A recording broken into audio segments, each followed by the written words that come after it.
Want to be sure you're getting the most out of your retirement for all the years of your retirement?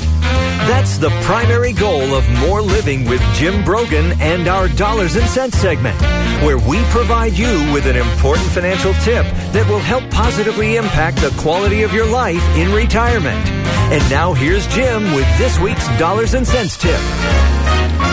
This week I want to leave you with a couple tips on doing rollovers from your company retirement plan to an IRA.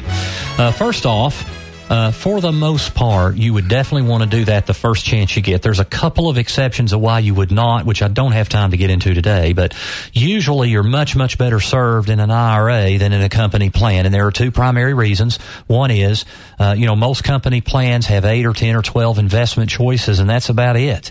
A really robust one might have 30. Heck, there's over 15,000 mutual funds out there.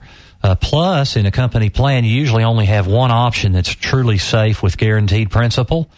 Whereas if it's in an IRA, you have a myriad of choices of just about anything out there. If it's in the right kind of an IRA, which is, I'm a big believer in no-load brokerage accounts because you get access to just about anything and don't pay commissions when you buy and sell stuff.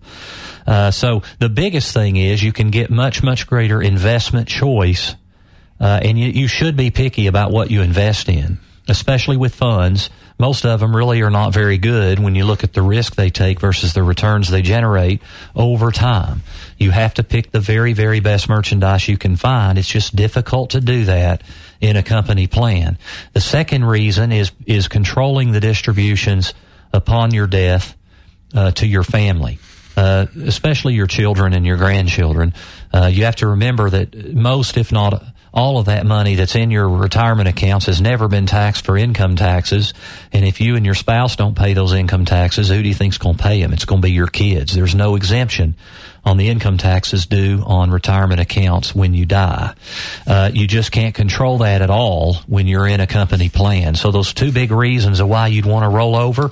I'll just give you a couple tips. One is always make the check payable to the IRA custodian where that's going to hold your money. It doesn't really matter where they mail the check. That's immaterial. It's who is the check made out to. In other words, ABC brokerage firm or XYZ bank for your benefit is how the check would read. That's a very, very important thing. The second tip I would give you is don't ever roll over after-tax money. That's money that went into your retirement account and it was already taxed before it went in. Another way of saying that is it's tax-free money.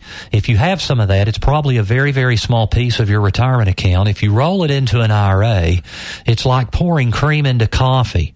You can never get the cream separated from the coffee again, and it's a big problem. So at the time you do a rollover, you would have them cut a separate check to you for the after-tax portion or the tax-free portion, and that way you can get it in reinvested separately from the tax time bomb you deal with the IRA. An even better idea, if you can, is to consider taking that after-tax money and rolling it into a Roth and doing a Roth conversion.